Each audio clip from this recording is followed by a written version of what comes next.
Welcome to the Business is Good podcast with Chris Young, president of the Good Place Institute, helping leaders build and steward thriving organizations where people flourish, communities prosper, and the organization is economically regenerative. I'm your host, Jim Brangenberg. You know, it's pretty clear. A business without systems is a business on decline and headed to extinction. But it can be overwhelming knowing which systems to build and which ones that can evolve on their own. Is it ever okay to leave things to chance? How do we manage systems and glorify God at the same time? All these questions and more, Chris Young is going to give us a broad overview on the kingdom perspective on managing systems within a good place to work. So Chris, you've said leaders don't manage people, they manage systems that serve people. What do you mean by that? So I'm going to say it again. Leaders don't manage people, they manage systems that serve people. What do you mean by that?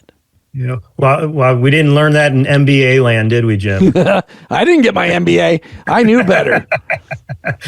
Yeah, it's a phrase we do like to share and live out, honestly. Yeah, so you shared it. Our previous episode was on leadership. So we're talking about CEO leadership, staff and organizational leadership. Leadership at a good place manages systems and values and develops people. They don't just manage people by assigning tasks and activities, right? And so this idea of managing systems, let's unpack that just for a moment. In our world, systems start with purpose.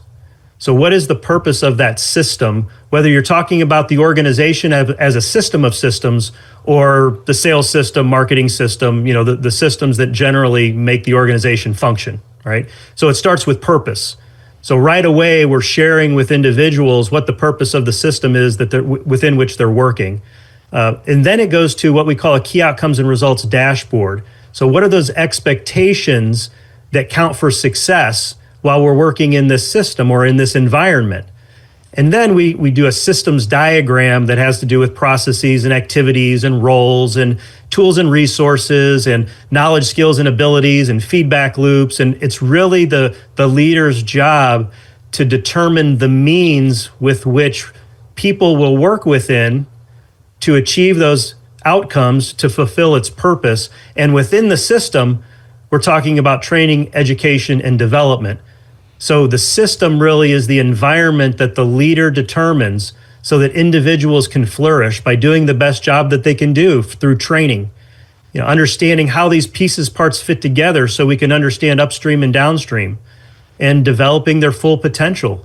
And that's really what we want to do when we manage systems is we're stewarding the organization. We're also stewarding people so that we can give opportunity and encouragement for them to reach their full potential. And in turn, the organization reaches its full potential. So you're saying that systems really serve people and that the systems make it a good place to work because you have systems in place.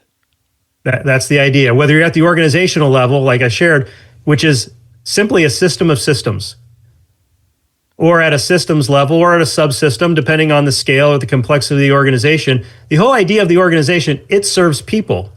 It serves employees, it serves customers, right? It serves marketplaces, it serves communities. And so the short answer is yes. But do systems ever evolve on their own successfully? Like, do they just happen? Yeah, yes, they do. And if at the most simplest foundational concept, Jim, we all work in systems. We just don't think of it that way. Right. Just had this conversation the other day. Do you have a morning routine? Yeah. It starts with getting up. Right. And there's probably a purpose for it, right? I need to get up and I need to get going and I might need to work out or read or eat or whatever, all in preparation to start my day, to get to work or wherever I have to go that day. Interestingly enough, that's a system with a purpose. We just don't think of it that way, and we certainly don't document it.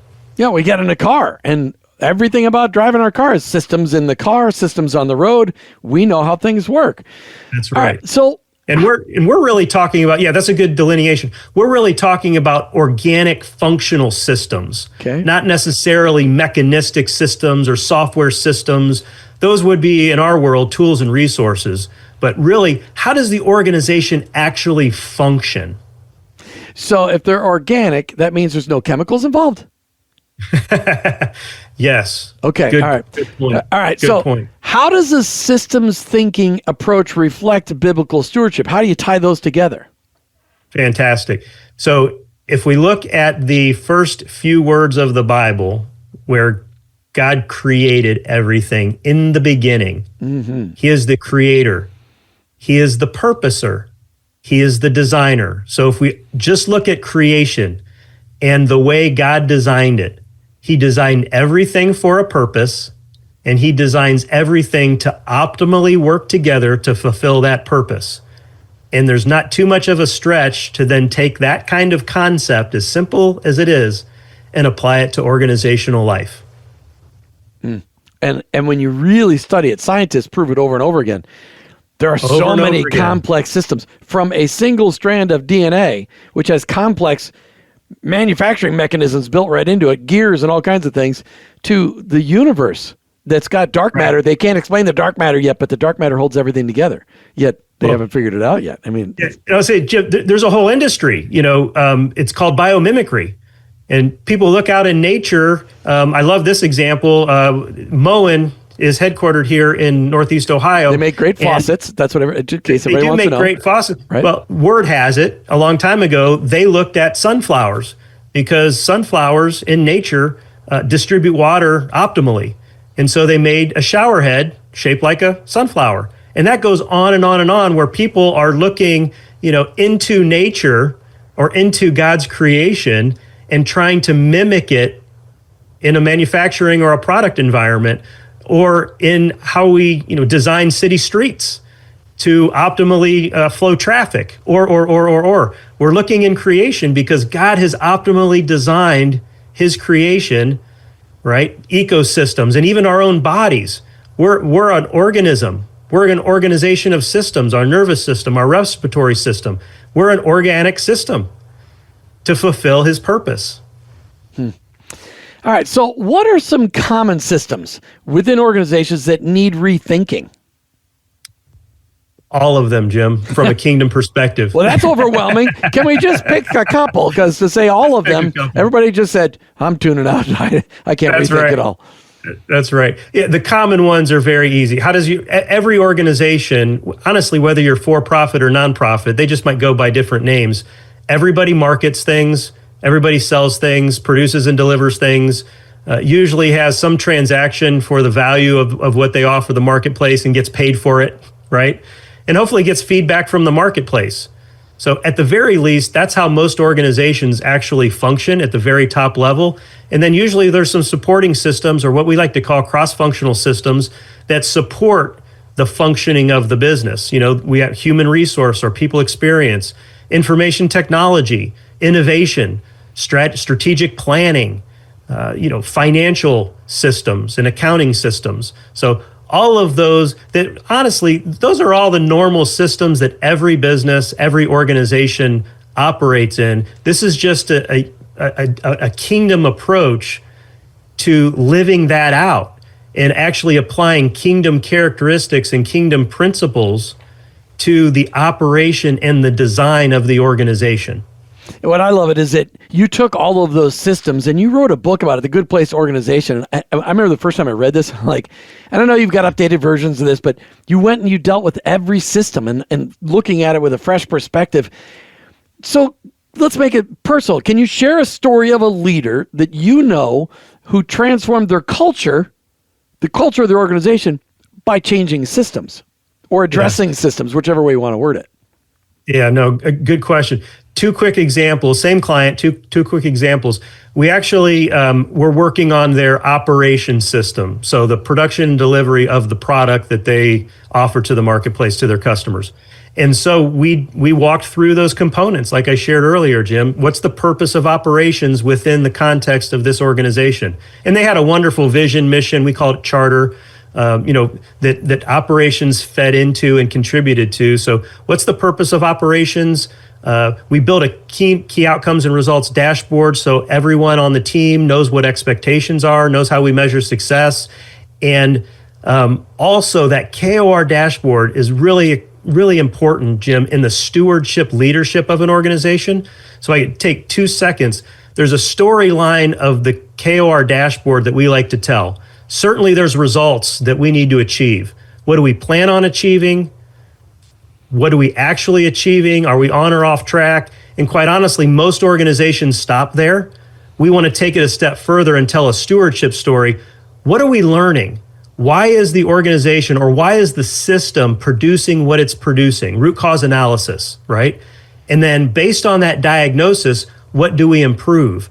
And just putting that in place, those two components of the managing systems concept that we have at Good Place, it does change culture because it changed this leadership team, not necessarily just a data producing leadership team.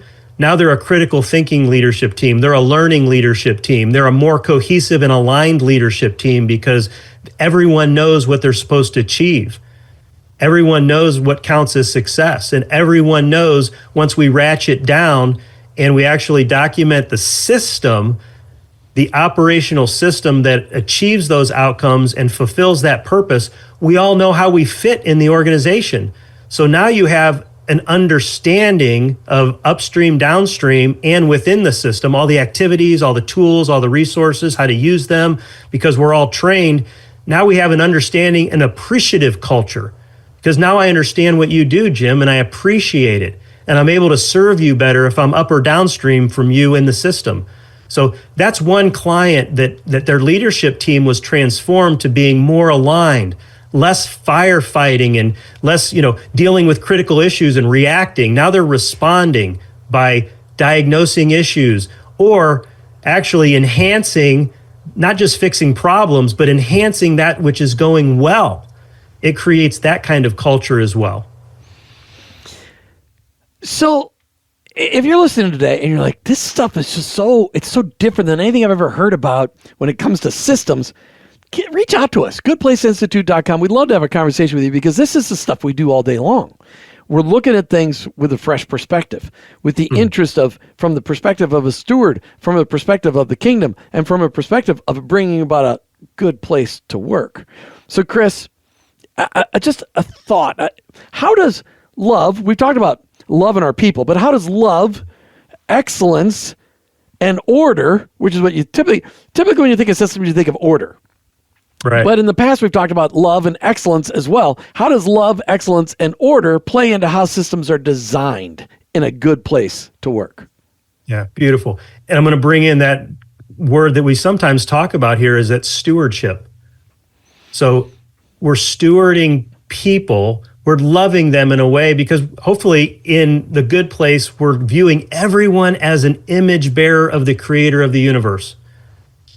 And so if I could back up just one moment, in a previous episode, we talk about God, the placemaker. That God is making good places for good people to live for his glory, for creation thriving, and for human flourishing. That's because he loved us so much, right? Out of his overabundance of love, right? He lived and died and resurrected, right? And so if a leader can kind of take on that kingdom mindset that we're creating good places through creating systems where people can flourish and where they can live out their gifts. We're loving them. We're developing their full potential within the system environment, the system concept, right? And then we want excellence because, God is excellent, right? Obviously, God is a God of love. He's a God of excellence, and he's a God of order. And there's lots of other characteristics and descriptors of God, but, you brought up those three. Excellence is all about stewarding what he's entrusted to us and continuing to make it better and better and better and better. And the definition of better is to make it look more like his kingdom. So would your products and services be in his kingdom? These skill sets that we're building up in the people that we love and we want to develop and we want to steward their development, would it be in the kingdom? And yes, it's a God of order, so we can get consistency and predictability and scalability. And those are the things that this systemic way of thinking, this managing systems way of thinking, where we're managing systems and valuing and developing people, not just managing systems by assigning tasks. And when you combine love and excellence and order, what you're saying is you're doing everything for everybody's best interest. The best interest of the employee, the best interest of the customer, the best interest of the vendor, because you've got them all in mind when you're building your systems. And when love and excellence are in there, you really are caring about the people that are involved. Because corporations aren't a living, breathing organization. People make a living, breathing organization. Chris, what a great concept. Not a concept, because it's a concept, but you've executed this. You've seen this put into action. Thanks for bringing it to the audience today. This is great conversation, Chris. No, thank you, Jim. Always good to be with you. And you bring out some great questions that hopefully our audience is, they're asking. And so this idea of managing systems is so integral in how we do Good Place, because it is a way that we achieve the three main names of all good places, which has to do with people, communities, geographic communities, and customer communities, delivering them excellence, and also being economically regenerative. And we do that through systems. It's beautiful. Thanks for joining us today on the Business is Good podcast with Chris Young of the Good Place Institute. If today's conversation encouraged or challenged you, we'd love to hear about it. Make sure you comment on our YouTube channel or your favorite podcast channel, or reach out to us at goodplaceinstitute.com. We'd love to hear from you. For more resources on how to build a good place or to connect with our team, visit goodplaceinstitute.com.